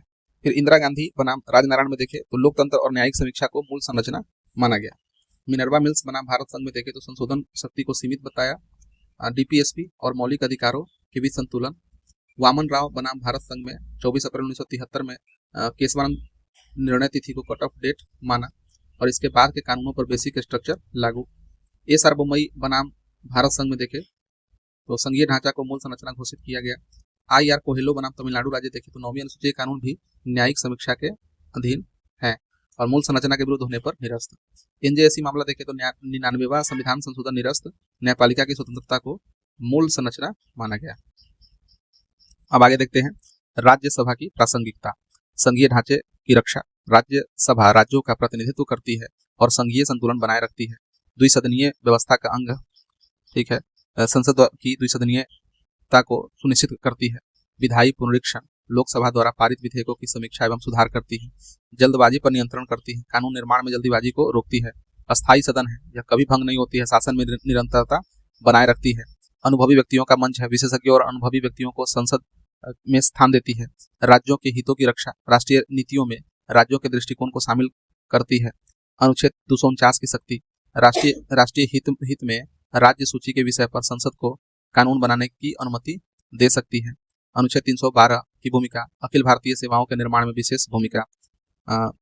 10वां है कि संवैधानिक संशोधन में भागीदारी। संविधान संशोधन विधेयकों में समान शक्ति, लोकसभा के बराबर। कार्यपालिका पर नियंत्रण। प्रश्नकाल, शून्यकाल आदि के माध्यम से सरकार को उत्तरदायी बनाती है। अल्पसंख्यक हितों की रक्षा। छोटे राज्यों एवं अल्पसंख्यक समूहों को आवाज प्रदान करती है। राष्ट्रीय एकता को बढ़ावा देती है। विविध राज्यों के प्रतिनिधित्व से राष्ट्रीय एकीकरण को मजबूती मिलती है। लोकसभा पर नियंत्रण। लोकसभा के बहुमत के संभावित दुरुपयोग को नियंत्रित करती है। विधायी गुणवत्ता में सुधार करती है। बहस और विशेषज्ञता के कानून की गुणवत्ता बढ़ाती है। आपातकालीन स्थितियों में भूमिका देखें तो आपातकालीन प्रावधानों के अनुमोदन में भागीदारी। नामित सदस्यों की भूमिका। कला, साहित्य, विज्ञान आदि क्षेत्रों में विशेषज्ञ योगदान देते हैं। लोकतंत्र की गहराई। बहस, विमर्श और विचार विमर्श को प्रोत्साहित करती है। संतुलन एवं नियंत्रण। विधायिका के भीतर ही संतुलन बनाए रखती है। और निष्कर्षात्मक महत्व देखें तो राज्यसभा भारतीय लोकतंत्र में संघीयता, स्थिरता और गुणवत्तापूर्ण कानून निर्माण की आधारशिला है। आगे देखें कार्यपालिका पर विधायी नियंत्रण। ठीक है, कार्यपालिका पर विधायी नियंत्रण। पहला, संसदीय प्रणाली का आधार। कार्यपालिका विधायिका के प्रति उत्तरदायी होती है। ठीक है, सामूहिक उत्तरदायित्व। मंत्रिपरिषद लोकसभा के प्रति सामूहिक रूप से उत्तरदायी है, अनुच्छेद 75 में। प्रश्नकाल देखें तो सांसद सरकार से प्रश्न पूछकर जवाबदेही सुनिश्चित करते हैं। 0 आवर देखें तो तत्कालीन मुद्दों पर सरकार को जवाब देने के लिए बाध्य किया जाता है। ध्यान आकर्षण प्रस्ताव देखें तो महत्वपूर्ण मामलों पर सरकार का ध्यान आकर्षित कर उत्तर लिया जाता है। स्थगन प्रस्ताव देखें तो किसी गंभीर विषय पर सदन का ध्यान केंद्रित कर सरकार की आलोचना। अविश्वास प्रस्ताव देखें तो ये सरकार के प्रति समर्थन खत्म होने पर उसे पद छोड़ना पड़ता है। निंदा प्रस्ताव देखें तो सरकार की नीतियों की औपचारिक आलोचना। विश्वास प्रस्ताव सरकार स्वयं अपना बहुमत सिद्ध करती है। कटौती प्रस्ताव बजट में कटौती कर सरकार की नीतियों पर असहमति जताना। बजट नियंत्रण संसद बजट पारित करके वित्तीय नियंत्रण रखती है। विनियोग विधेयक सरकारी खर्च की अनुमति संसद से लेना अनिवार्य। लेखानुदान एवं पूरक अनुदान देखें तो अतिरिक्त व्यय के लिए भी संसद की स्वीकृति आवश्यक है। लोक लेखा समिति सरकारी खर्च की जांच और ऑडिट रिपोर्ट की समीक्षा। प्राक्कलन समिति सरकारी योजनाओं की कुशलता एवं आर्थिकता की समीक्षा। विभागीय स्थायी समितियां देखें तो विभिन्न मंत्रालयों के कार्यों की विस्तृत जांच, रिपोर्ट और बहस, राष्ट्रपति के अभिभाषण, सीएजी रिपोर्ट आदि पर चर्चा। विधायी प्रक्रिया कानून बनाते समय सरकार की नीतियों की समीक्षा। विशेषाधिकार प्रस्ताव गलत जानकारी देने पर मंत्री के खिलाफ कार्यवाही। निष्कर्षात्मक महत्व देखें तो विधायिका के इन साधनों से कार्यपालिका पर नियंत्रण और जवाबदेही सुनिश्चित होती है। प्रत्यायोजित विधान डेलीगेटेड लेजिस्लेशन, ये क्या है देखें तो जब विधायिका अपनी कुछ विधायी शक्तियां कार्यपालिका अन्य प्राधिकरण को सौंपती है उसे प्रत्यायोजित विधान कहा जाता है। मूल विधायन से संबंध देखें तो यह मूल अधिनियम के अधीन बनता है। ठीक है, इसे सबऑर्डिनेट सेकेंडरी लेजिस्लेशन भी कहा जाता है। उद्देश्य क्या है इसका, तो तकनीकी और जटिल विषयों को विशेषज्ञों द्वारा नियंत्रित करना, प्रशासनिक लचीलापन प्रदान करना, समय की बचत और त्वरित निर्णय सुनिश्चित करना। इसका रूप क्या है, रूप है कि ये रूल्स के रूप में हो सकते हैं, विनियम के रूप में हो सकते हैं, उपनियम के रूप में हो सकते हैं, आदेश एवं अधिसूचनाएं। आवश्यकता क्यों है इसकी, तो आधुनिक राज्य के कार्यों में वृद्धि के कारण विधायिका पर अधिक भार है और उसके बाद आपातकालीन परिस्थितियों में त्वरित कार्रवाई की आवश्यकता होती है। सीमाएं इसकी देखें तो कार्यपालिका मूल अधिनियम से परे नहीं जा सकती। आवश्यक विधायी कार्य का प्रत्यायोजन नहीं हो सकता। ठीक है, आवश्यक विधायी कार्य का प्रत्यायोजन नहीं हो सकता। नियंत्रण के उपाय देखें तो विधायी नियंत्रण संसद या विधानमंडल द्वारा नियमों की समीक्षा, समितियों द्वारा जांच, न्यायिक नियंत्रण देखे तो न्यायालय अधिकार से परे होने पर निरस्त कर सकता है। ठीक है, अल्ट्रा अल्ट्रा वायरस होने के पर जो है वो निरस्त कर सकते हैं। कार्यपालिका नियंत्रण देखे तो उच्च प्रशासनिक अधिकारियों द्वारा निगरानी। प्रमुख न्यायिक निर्णय देखे तो इन दिल्ली कानून अधिनियम मामला, ये प्रत्यायोजन की सीमा निर्धारित किया। फिर AK रॉय बनाम भारत संघ, आवश्यक विधायी कार्य का प्रत्यायोजन नहीं। ये है कि AK रॉय बनाम भारत संघ में कहा गया कि आवश्यक जो विधायी कार्य है उसका प्रत्यायोजन नहीं किया जाएगा। अब देख लेते आगे, अगला है टॉपिक कि राज्यसभा बनाम विधान परिषद। स्तर देखे तो राज्यसभा संघ स्तर पर है, केंद्रीय संसद का उच्च सदन। विधान परिषद है राज्य स्तर पर, राज्य विधान मंडल का उच्च सदन। संवैधानिक आधार देखे तो राज्यसभा में है 79 से लेकर के 122 तक, विधान परिषद है 168 से लेकर के, ठीक है, 168 से लेकर 212 तक। स्थापना देखे तो राज्यसभा संविधान द्वारा स्थायी रूप से स्थापित है। विधान परिषद देखे तो संसद द्वारा अनुच्छेद 169 के तहत स्थापित है और समाप्त भी किया जा सकता है। अस्तित्व देखे तो राज्यसभा अनिवार्य अंग है, ठीक है, जबकि विधान परिषद क्या है, वैकल्पिक है, सभी राज्यों में नहीं है। सदस्य संख्या की बात करें तो राज्यसभा में अधिकतम सदस्यों की संख्या 250 वर्तमान में है और विधान परिषद में राज्य विधान परिषद के कुल सदस्यों का अधिकतम 1/3, ठीक है। प्रतिनिधित्व देखें तो राज्यसभा में राज्यों द्वारा संघ शासित क्षेत्रों का प्रतिनिधित्व, ठीक है, राज्यों एवं संघ शासित क्षेत्रों का प्रतिनिधित्व है इसमें। विधान परिषद में है शिक्षकों, स्नातकों, स्थानीय निकायों आदि का प्रतिनिधित्व। चुनाव प्रक्रिया देखें तो राज्यसभा में राज्यों की विधानसभाओं द्वारा अप्रत्यक्ष चुनाव होता है, ठीक है। विधान परिषद में मिश्रित प्रणाली है, निर्वाचन भी है प्लस नामांकन भी है, इस तरह से। कार्यकाल देखें तो राज्यसभा अस्थायी सदन है, हर 2 वर्ष में 1/3 सदस्य जो है वो सेवानिवृत्त होते हैं और विधान परिषद में है अस्थायी, ये भी अस्थायी सदन है, समान रूप से 1/3 सदस्य हर 2 वर्ष में सेवानिवृत्त हो जाते हैं। नामित सदस्य देखें तो राज्यसभा में राष्ट्रपति द्वारा 12 सदस्य नॉमिनेटेड होते हैं, जबकि विधान परिषद में राज्यपाल द्वारा 1/6 सदस्य जो है वो नॉमिनेटेड होते हैं। शक्तियां, राज्यसभा की शक्तियां देखें तो अनुच्छेद 249 में राज्य सूची पर कानून और 312 में अखिल भारतीय सेवाएं, इसमें शक्ति है। विधान परिषद के बारे में अगर देखें तो केवल सलाहकार एवं पुनरीक्षण भूमिका है इसकी, विधानसभा के मुकाबले सीमित शक्तियां हैं इसकी, ठीक है। अब अगला टॉपिक है राष्ट्रपति प्रधानमंत्री संबंध, ठीक है, अनुच्छेद 74, 75, 78 के आलोक में। तो देखिए अनुच्छेद 74 में क्या दिया गया है, तो अनुच्छेद 74 में है मंत्री परिषद की सहायता और सलाह। राष्ट्रपति को कार्यपालिका शक्तियों का प्रयोग में मंत्री परिषद की सहायता और सलाह लेनी पड़ती है। मंत्री परिषद का नेतृत्व प्रधानमंत्री करते हैं। 42वें और 44वें संशोधन के बाद राष्ट्रपति सामान्यतः सलाह से बाध्य होती है, एक बार पुनर्विचार का अधिकार है। अनुच्छेद 75 में देखें तो नियुक्ति एवं उत्तरदायित्व संबंधी शक्तियां हैं और संबंध देखें तो राष्ट्रपति प्रधानमंत्री की नियुक्ति करते हैं, प्रधानमंत्री की सलाह पर अन्य मंत्रियों की नियुक्ति होती है। मंत्री परिषद लोकसभा के प्रति उत्तरदायी होते हैं सामूहिक रूप से। राष्ट्रपति औपचारिक प्रमुख होते हैं, जबकि वास्तविक कार्यपालिका प्रधानमंत्री और मंत्री परिषद है। अनुच्छेद 78 देखें तो प्रधानमंत्री के कर्तव्य के विषय में है, ठीक है। तो प्रधानमंत्री का दायित्व है कि वे राष्ट्रपति को सरकार के कार्यों की सूचना दें, ठीक है, मंत्रिपरिषद के निर्णयों से अवगत कराएं, आवश्यक विषयों को विचारार्थ प्रस्तुत करें। समग्र संस्थागत संबंध देखें तो राष्ट्रपति संवैधानिक प्रमुख है, प्रधानमंत्री वास्तविक कार्यपालिका प्रमुख है। संबंध सहयोग, परामर्श एवं संवैधानिक संतुलन पर आधारित होता है। राष्ट्रपति सलाह देने, चेतावनी देने और प्रोत्साहित करने की भूमिका निभाते हैं। अगला है राष्ट्रपति की विवेकाधीन शक्तियां। पहले कॉन्सेप्ट देख लेते हैं। राष्ट्रपति सामान्यतः मंत्री परिषद की सलाह पर कार्य करते हैं, पर कुछ परिस्थितियां ऐसी होती है जहां पर विवेकाधीन शक्ति का प्रयोग करते हैं। एल्डर ऑफ द फैमिली के रूप में राष्ट्रपति मार्गदर्शक, संतुलनकर्ता और सलाहकार की भूमिका निभाते हैं। सरकार के गठन से संबंधित विवेकाधिकार देखें तो स्पष्ट बहुमत न होने पर प्रधानमंत्री की नियुक्ति में ये विवेक। गठबंधन, अल्पमत सरकार में सबसे उपयुक्त नेता का चयन। सरकार के बहुमत होने पर लोकसभा भंग करने, ठीक है, और न करने का निर्णय। मंत्रिपरिषद एवं सलाह संबंधी देखें तो मंत्रिपरिषद की सलाह को एक बार पुनर्विचार हेतु लौटाना, प्रधानमंत्री से सूचना मांगना, ठीक है, आवश्यक विषयों पर मंत्रिपरिषद से विचार करने को कहना। तो ये इन सभी में भी जो है विवेकाधीन शक्तियां हैं। विधायी क्षेत्र में विवेक देखें तो विधेयक को स्वीकृति के लिए रोकना यानी पॉकेट वीटो, ये विधेयक को पुनर्विचार के लिए लौटाना, साधारण विधेयक को।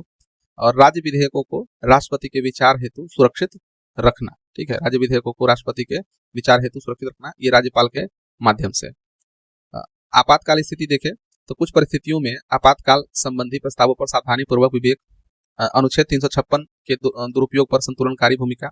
न्यायिक एवं अन्य क्षेत्र में देखें तो क्षमादान संबंधी मामलों में विवेकपूर्ण निर्णय, संवैधानिक पदों पर नियुक्तियों में सीमित विवेक है, जैसे कि सीजीआई नियुक्ति में परंपरा है, ये है। एल्डर ऑफ द फैमिली भूमिका देखें तो सरकार को सलाह देना, सरकार को चेतावनी देना, सरकार को प्रोत्साहित करना। ठीक है, तो ये है। संतुलन एवं नियंत्रण देखें तो राष्ट्रपति का विवेक लोकतंत्र में चेक एंड बैलेंस सुनिश्चित करता है। यह शक्ति संवैधानिक मर्यादा और परंपराओं के भीतर सीमित होती है। ठीक है, आगे देखें बदलती भूमिका, पूर्ण बहुमत बनाम गठबंधन दौर में राष्ट्रपति भवन की भूमिका। पूर्ण बहुमत वाली सरकार में देखें तो प्रधानमंत्री का चयन स्पष्ट और औपचारिक हो जाता है। राष्ट्रपति की भूमिका मुख्यतः औपचारिक रहती है। मंत्रिपरिषद की सलाह पर कार्य करना लगभग अनिवार्य और सीधा होता है। विधेयकों पर त्वरित स्वीकृति, विवेक का सीमित उपयोग, लोकसभा भंग करने के मामले में स्वतंत्र निर्णय की गुंजाइश कम है। राजनीतिक स्थिरता के कारण संवैधानिक सक्रियता कम दिखाई देती है। एल्डर ऑफ द फैमिली की भूमिका नैतिक परामर्श तक सीमित रहती है। कार्यपालिका पर राष्ट्रपति का व्यवहारिक प्रभाव न्यूनतम है। नियुक्तियां प्रायः सरकार के सिफारिश के अनुरूप होती है। संवैधानिक टकराव की संभावना कम होती है। गठबंधन के दौर में देखें तो प्रधानमंत्री की नियुक्ति में राष्ट्रपति का विवेकाधिकार महत्वपूर्ण हो जाता है। ठीक है, हंग पार्लियामेंट में सरकार गठन में सक्रिय भूमिका, बहुमत सिद्ध करने में फ्लोर टेस्ट सुनिश्चित करवाना, लोकसभा भंग करने पर संतुलित निर्णय, मंत्रिपरिषद की सलाह पर अधिक सावधानी और परीक्षण, विधेयक को पुनर्विचार हेतु लौटाने की संभावना अधिक, संवैधानिक संकटों में निर्णायक एवं सक्रिय भूमिका, एल्डर ऑफ द फैमिली के रूप में सलाह, चेतावनी, संतुलन अधिक प्रभावी, राजनीतिक अस्थिरता में राष्ट्रपति स्थिरता के स्तंभ के रूप में, संस्थागत गरिमा और संवैधानिक नैतिकता का संरक्षण। समग्र विश्लेषण देखें तो पूर्ण बहुमत में राष्ट्रपति, औपचारिक प्रमुख जैसी धारणा, जैसे रबर स्टाम्प जैसी धारणा, गठबंधन के दौर में अधिक संवैधानिक निर्णायक यानी कि एक्टिव आर्बिटर। ठीक है, अब आगे देख लेते हैं राष्ट्रपति की वीटो पावर। ठीक है, वीटो पावर ऑफ प्रेसिडेंट। अर्थ क्या है? वीटो शक्ति का अर्थ होता है कि राष्ट्रपति द्वारा विधेयक को स्वीकृति देना, रोकना या वापस भेजने की शक्ति। यह विधायी प्रक्रिया पर संवैधानिक नियंत्रण का महत्वपूर्ण साधन है। वीटो का प्रकार देखें तो एक एब्सोल्यूट वीटो है, पूर्ण वीटो। राष्ट्रपति विधेयक को पूर्णतः अस्वीकार कर सकते हैं। यह मुख्यतः निजी सदस्य विधेयक या सरकार के गिरने पर उपयोग होता है। निलंबनकारी वीटो में देखें तो राष्ट्रपति विधेयक को पुनर्विचार हेतु वापस भेज सकता है। यदि संसद पुनः पारित कर दे तो राष्ट्रपति स्वीकृति देने के लिए बाध्य होते हैं। जैवी वीटो का मतलब है राष्ट्रपति विधेयक पर कोई कार्रवाई नहीं करती, अनिश्चित काल तक लंबित रखती है। संविधान में समय सीमा निर्धारित नहीं है। सीमाएं देखें तो धन विधेयक पर राष्ट्रपति वापस नहीं भेज सकते हैं। संविधान संशोधन विधेयक पर राष्ट्रपति वीटो नहीं लगा सकते हैं, ये अनिवार्य स्वीकृति देनी पड़ती है। उपयोग की प्रकृति देखें तो वीटो शक्ति का प्रयोग सामान्यतः दुर्लभ और अपवादात्मक होता है। यह शक्ति राष्ट्रपति को संवैधानिक संतुलनकर्ता बनाती है। व्यवहारिक पहलू देखें तो राष्ट्रपति आमतौर पर मंत्रिपरिषद के सलाह से बंधे होते हैं। पॉकेट वीटो वास्तविक विवेकाधिकार का उदाहरण है। यह शक्ति विधायिका के संभावित दुरुपयोग पर नियंत्रण रखती है। एल्डर ऑफ द फैमिली संदर्भ में देखें तो राष्ट्रपति वीटो के माध्यम से सरकार को सलाह देते हैं, आवश्यकता होने पर चेतावनी भी देते हैं, विधायी प्रक्रिया को संतुलित और परिपक्व बनाते हैं। संवैधानिक महत्व देखें तो वीटो पावर का महत्वपूर्ण, ये वीटो पावर जो है वो चेक एंड बैलेंस का महत्वपूर्ण अंग है। यह लोकतंत्र में विधायिका पर अप्रत्यक्ष नियंत्रण सुनिश्चित करती है। राष्ट्रपति के अध्यादेश जारी करने की शक्ति देखें तो इसका संवैधानिक आधार देखा जाए तो राष्ट्रपति को अध्यादेश जारी करने की शक्ति अनुच्छेद 123 में प्राप्त है और राज्यों में यह शक्ति राज्यपाल को अनुच्छेद 213 के तहत प्राप्त होती है। उद्देश्य देखें तो संसद के अवकाश के दौरान तत्काल कानून बनाने की आवश्यकता को पूरा करना। ठीक है, आपात और तात्कालिक परिस्थितियों में त्वरित निर्णय सुनिश्चित करना। शर्तें देखें जब संसद के दोनों सदन सत्र में न हो, राष्ट्रपति को यह संतोष हो कि तत्काल कार्रवाई आवश्यक है। प्रभाव देखें तो अध्यादेश का प्रभाव संसद द्वारा बनाए गए कानून के समान होता है या पूरे देश में लागू होता है। अवधि की बात करें तो संसद के पुनः सत्र शुरू होने पर अध्यादेश 6 सप्ताह तक वैध रहता है। यदि इस अवधि में पारित नहीं हुआ तो स्वतः समाप्त हो जाता है। संसद की भूमिका देखें तो संसद अध्यादेश को स्वीकृत, संशोधित या अस्वीकार कर सकती है। दोनों सदनों में पारित होने पर ही यह अस्थायी कानून बनता है। सीमाएं देखें तो अध्यादेश संविधान के विरुद्ध नहीं हो सकता। मूल अधिकारों का उल्लंघन करने पर न्यायालय इसे निरस्त कर सकता है। राष्ट्रपति यह शक्ति मंत्रिपरिषद की सलाह पर ही प्रयोग करते हैं। न्यायिक समीक्षा देखें तो अध्यादेश भी न्यायिक समीक्षा के अधीन होता है। दुरुपयोग पर न्यायालय रोक लगा सकता है। न्यायिक निर्णय देखें, प्रमुख न्यायिक निर्णय तो डीसी बाधवा बनाम बिहार राज्य में बार बार अध्यादेश जारी करना असंवैधानिक प्रवृत्ति को दर्शाता है। डीसी बाधवा बनाम बिहार राज्य का मामला है। इसमें सर्वोच्च न्यायालय ने कहा कि बार बार अध्यादेश जारी करना ये असंवैधानिक प्रवृत्ति को दर्शाता है। कृष्ण कुमार सिंह बनाम बिहार राज्य में कहा गया कि पुनर्प्रख्यापन पर रोक, ठीक है। महत्व देखें तो यह शक्ति प्रशासन में लचीलापन और तात्कालिकता लाती है, परंतु इसका प्रयोग अपवाद के रूप में होना चाहिए, ठीक है। अगला है राष्ट्रपति क्षमादान की शक्ति। ये संवैधानिक आधार देखें तो राष्ट्रपति को क्षमादान की शक्ति अनुच्छेद 72 के तहत प्राप्त है। राज्यों में यह शक्ति राज्यपाल को अनुच्छेद 161 के तहत प्राप्त होती है। इसका अर्थ देखें तो यह शक्ति अपराधी की सजा को माफ करना, कम करना, स्थगित करना या बदलने की अनुमति देता है। यह न्याय में दया के सिद्धांत को लागू करती है। क्षमादान के प्रकार देखें तो पूर्ण क्षमादान, सजा और दोष दोनों समाप्त। परिवर्तन देखें तो सजा की प्रकृति को बदलना। कमी रिमिशन देखें तो सजा की अवधि को कम करना। रेस्पाइट यानी कि राहत देखें तो विशेष परिस्थितियों में सजा कम करना। रिप्राइव देखें स्थगन, सजा विशेषकर फांसी को अस्थायी रोक। क्षेत्र देखें तो राष्ट्रपति की शक्ति जो है वो लागू होती है केंद्रीय कानूनों के तहत अपराध, सैन्य न्यायालय, मृत्युदंड के मामले में ये सर्वोच्च अधिकार है। राज्यपाल से अंतर देखें तो राज्यपाल मृत्युदंड को माफ नहीं कर सकते, केवल कम परिवर्तित कर सकते हैं। राष्ट्रपति की शक्ति अधिक व्यापक और श्रेष्ठ है। इसका नेचर देखें तो यह शक्ति राष्ट्रपति द्वारा मंत्रिपरिषद की सलाह पर प्रयोग की जाती है। यह न्यायिक प्रक्रिया का पूरक है, विकल्प नहीं है। न्यायिक समीक्षा की बात करें तो क्षमादान के निर्णय पूर्णतः निरंकुश नहीं है। न्यायालय दुर्भावना, पक्षपात या प्रक्रिया में त्रुटि होने पर हस्तक्षेप कर सकता है। प्रमुख न्यायिक निर्णय देखें तो मरुराम बनाम भारत संघ में मंत्रिपरिषद की सलाह जो है बाध्यकारी की गई। केहर सिंह बनाम भारत संघ में राष्ट्रपति मामले की समीक्षा कर सकते हैं। ए पुरु सुधाकर बनाम आंध्र प्रदेश राज्य में न्यायिक समीक्षा जो है इसको संभव बनाए। महत्व देखें तो यह शक्ति न्याय व्यवस्था में मानवीय दृष्टिकोण, सुधार और अंतिम राहत सुनिश्चित करती है। अब देखें प्रधानमंत्री की शक्ति। संवैधानिक आधार देखें तो प्रधानमंत्री का पद अनुच्छेद 74 एवं 75 में निहित है। वे मंत्रिपरिषद के प्रधान होते हैं। वास्तविक कार्यपालिका प्रमुख देखें तो प्रधानमंत्री वास्तविक कार्यपालिका है, राष्ट्रपति औपचारिक प्रमुख, जबकि वास्तविक जो शक्ति होती है वो ये प्रधानमंत्री में निहित होती है। नियुक्ति एवं पद देखें तो राष्ट्रपति द्वारा नियुक्त परंतु लोकसभा में बहुमत दल का नेता होता है। उनका पद लोकसभा के विश्वास पर निर्भर करता है। मंत्रिपरिषद की भूमिका देखें तो मंत्रिपरिषद के गठन, विस्तार और पुनर्गठन में निर्णायक भूमिका होती है। मंत्रियों के कार्यों का समन्वय एवं नियंत्रण करते हैं। मंत्रिपरिषद की बैठकों की अध्यक्षता करते हैं। संसद में भूमिका देखें तो लोकसभा के नेता के रूप में विधायी एजेंडा निर्धारित करते हैं। संसद और कार्यपालिका के बीच कड़ी का काम करते हैं। राष्ट्रपति के साथ संबंध देखें तो राष्ट्रपति को सूचना देना अनुच्छेद 78 के हिसाब से उनका कर्तव्य है। राष्ट्रपति को सलाह देने वाले मुख्य व्यक्ति होते हैं। नीति निर्माण में उनकी भूमिका, सरकार की नीतियों का निर्माण एवं निर्देशन करते हैं। राष्ट्रीय एवं अंतर्राष्ट्रीय स्तर पर देश का प्रतिनिधित्व करते हैं। प्रशासनिक नियंत्रण देखें तो नौकरशाही पर नियंत्रण एवं निर्देशन, कैबिनेट समितियों के माध्यम से निर्णय प्रक्रिया का संचालन। राजनीतिक स्थिति देखें तो सत्तारूढ़ दल गठबंधन के नेता होते हैं, चुनावी राजनीति में मुख्य चेहरा होते हैं। और निष्कर्षात्मक स्थिति देखें तो प्रधानमंत्री भारतीय शासन प्रणाली का केंद्रीय धुरी है जिसके चारों ओर कार्यपालिका संचालित होती है, ठीक है। भारतीय संसदीय प्रणाली में प्रधानमंत्री शासन का वास्तविक संचालक है जो नीतियों, प्रशासन और राजनीति तीनों क्षेत्र में केंद्रीय भूमिका निभाता है। अगला है कि सामूहिक उत्तरदायित्व, अर्थ एवं महत्व। तो सामूहिक उत्तरदायित्व का अर्थ देखें, ये अनुच्छेद 75(3) के अनुसार मंत्रिपरिषद लोकसभा के प्रति सामूहिक रूप से उत्तरदायी होती है। इसका अर्थ है कि मंत्रिपरिषद एक एकीकृत इकाई के रूप में कार्य करती है। सभी मंत्री कैबिनेट के निर्णयों का सार्वजनिक रूप से समर्थन करते हैं। यदि लोकसभा अविश्वास प्रस्ताव पारित कर दे तो पूरी मंत्रिपरिषद को पद छोड़ना पड़ता है। किसी एक मंत्री की गलती भी पूरी सरकार की जिम्मेदारी मानी जाती है। मुख्य विशेषता देखें तो एकता, मंत्रिपरिषद एक स्वर में बोलती है। गोपनीयता, आंतरिक मतभेद सार्वजनिक नहीं होते हैं। साझा जिम्मेदारी, सभी निर्णय सामूहिक होते हैं। कार्यपालिका को निरंकुश होने से रोकता है। तो ये कैसे? लोकसभा के प्रति जवाबदेही, सरकार को हर समय बहुमत बनाए रखना पड़ता है। बहुमत होने पर सरकार गिर जाती है।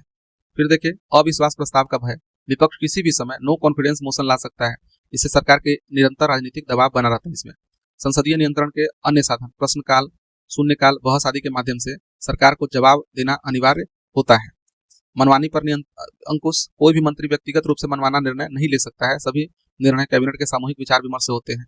फिर है राजनीतिक अनुशासन, सत्तारूढ़ दल के भीतर अनुशासन बना रहता है। असहमति होने पर मंत्री को त्यागपत्र देना पड़ता है। समग्र प्रभाव देखें तो कार्यपालिका पर निरंतर लोकतांत्रिक नियंत्रण, चेक एंड बैलेंस की स्थापना, जनता के प्रति उत्तरदायी शासन सुनिश्चित। तो सामूहिक उत्तरदायित्व संसदीय लोकतंत्र का मुख्य स्तंभ है जो कार्यपालिका को लोकसभा के प्रति जवाबदेह बनाकर उसकी निरंकुशता को रोकता है और लोकतांत्रिक नियंत्रण को सुदृढ़ करता है। अगला देखें तो राज्यपाल की विवेकाधीन शक्तियां राष्ट्रपति से अधिक विस्तृत क्यों है? ये प्रश्न है अनुच्छेद 163 के संदर्भ में। संवैधानिक आधार का अंतर, राष्ट्रपति अनुच्छेद 74 सलाह से बाध्य, ठीक है, विवेक बहुत सीमित। राज्यपाल अनुच्छेद 163 संबंधित है, जहां आवश्यक हो वहां विवेक से कार्य का स्पष्ट प्रावधान है, ठीक है। उसके बाद है डिस्क्रिएशन का स्पष्ट उल्लेख, अनुच्छेद 163 में राज्यपाल के लिए विवेकाधीन क्षेत्र का उल्लेख किया गया है, राष्ट्रपति के लिए ऐसा स्पष्ट प्रावधान नहीं है। उसके बाद देखिए तो संघीय ढांचे की आवश्यकता, राज्यपाल केंद्र और राज्य के बीच सेतु होते हैं, संघीय संतुलन बनाए रखने हेतु अधिक विवेक दिया जाता है। फिर देखें चौथा, राजनीतिक अस्थिरता, विशेषकर बिहार जैसे राज्यों में गठबंधन सरकार, दल बदल, विधानसभा जैसी स्थितियों में राज्यपाल को सक्रिय निर्णयकर्ता बनना पड़ता है। सरकार गठन में भूमिका, स्पष्ट बहुमत न होने पर मुख्यमंत्री की नियुक्ति में व्यापक विवेक, बहुमत परीक्षण यानी फ्लोर टेस्ट कराने का निर्णय, विधानसभा भंग करने का प्रश्न देखे तो मुख्यमंत्री की सलाह मानने न मानने में विवेक का प्रयोग, वैकल्पिक सरकार की संभावना तलाशना। अनुच्छेद 356 में सिफारिश, राज्य में संवैधानिक तंत्र विफल होने पर राष्ट्रपति शासन की सिफारिश करने में ये विवेक का इस्तेमाल करते हैं। विधायी क्षेत्र में विशेष भूमिका, कुछ विधेयकों को राष्ट्रपति के विचार हेतु सुरक्षित रखना, यह शक्ति राष्ट्रपति के पास नहीं है क्योंकि वह अंतिम प्राधिकारी है। विशेष जिम्मेदारी देखें कुछ राज्यों में जनजातीय क्षेत्र, कानून व्यवस्था आदि में विशेष विवेकाधिकार, हालांकि बिहार में सीमित है परंतु अवधारणा जो है लागू है। न्यायिक व्याख्या देखें तो न्यायालय ने माना कि राज्यपाल का विवेक पूर्णतः मनमाना नहीं है परंतु कुछ मामले में व्यक्तिगत निर्णय का क्षेत्र मौजूद है। निष्कर्षात्मक विश्लेषण देखें तो राष्ट्रपति औपचारिक प्रमुख सीमित विवेक है और राज्यपाल देखें तो संवैधानिक प्लस परिस्थिति आधारित सक्रिय भूमिका। अनुच्छेद 163 राज्यपाल को परिस्थिति निष्ठ विवेकाधिकार प्रदान करता है, जो संघीय ढांचे, राजनीतिक अस्थिरता और केंद्र राज्य संबंधों की जटिलताओं के कारण राष्ट्रपति की तुलना में अधिक विस्तृत और व्यवहारिक रूप से महत्वपूर्ण हो जाता है। अब आगे देख लेते हैं, ये अंतिम प्रश्न है इस सेक्शन का। तो राष्ट्रपति पर महाभियोग प्रक्रिया एवं अर्ध न्यायिक स्वरूप, महाभियोग का आधार देखें तो केवल संविधान का उल्लंघन होने पर ही महाभियोग लगाया जा सकता है। प्रारंभ देखें तो महाभियोग की कार्यवाही संसद के किसी भी सदन, लोकसभा, राज्यसभा से शुरू हो सकती है। प्रस्ताव लाने से कम से कम 14 दिन पहले नोटिस देना आवश्यक है। प्रस्ताव पर सदन के कुल सदस्यों के कम से कम 1/4 का हस्ताक्षर होना आवश्यक है। प्रथम सदन में पारित देखें तो प्रस्ताव उस सदन में विशेष बहुमत यानी कुल सदस्य का 2/3 से पारित होना चाहिए, ठीक है। जांच देखें तो इसके बाद मामला दूसरे सदन में जाता है जो जांच करता है। राष्ट्रपति को अपने बचाव का अधिकार दिया जाता है, वे स्वयं या वकील के माध्यम से अपना पक्ष रख सकते हैं। अंतिम निर्णय यदि दूसरा सदन में 2/3 बहुमत से पारित कर देता है तो राष्ट्रपति तत्काल पद से हटाए जा सकते हैं। प्रक्रिया की विशेषता देखें तो यह संसद द्वारा संचालित एक विशेष संवैधानिक प्रक्रिया है। इसमें दोनों सदनों की समान भूमिका होती है। यह प्रक्रिया अत्यंत कठोर है, इसलिए अब तक किसी राष्ट्रपति पर सफल महाभियोग नहीं हुआ है। अर्ध न्यायिक स्वरूप कैसे है? आरोपों की औपचारिक जांच की जाती है, राष्ट्रपति को सुनवाई का अवसर दिया जाता है, साक्ष्य एवं तर्कों के आधार पर निर्णय लिया जाता है। प्रक्रिया न्यायालय जैसी परंतु संचालित संसद द्वारा होती है। निर्णय निष्पक्षता और विधिक मानकों पर आधारित होता है। महत्व देखें तो यह राष्ट्रपति को निरंकुश बनने से रोकता है, संविधान की सर्वोच्चता सुनिश्चित करता है, लोकतंत्र में जवाबदेही और नियंत्रण का सशक्त माध्यम है। अनुच्छेद 61 के तहत महाभियोग प्रक्रिया राष्ट्रपति को संविधान के प्रति उत्तरदायी बनाती है और अपनी अर्ध न्यायिक प्रकृति के कारण यह निष्पक्ष, संतुलित एवं विधि सम्मत निर्णय सुनिश्चित करता है।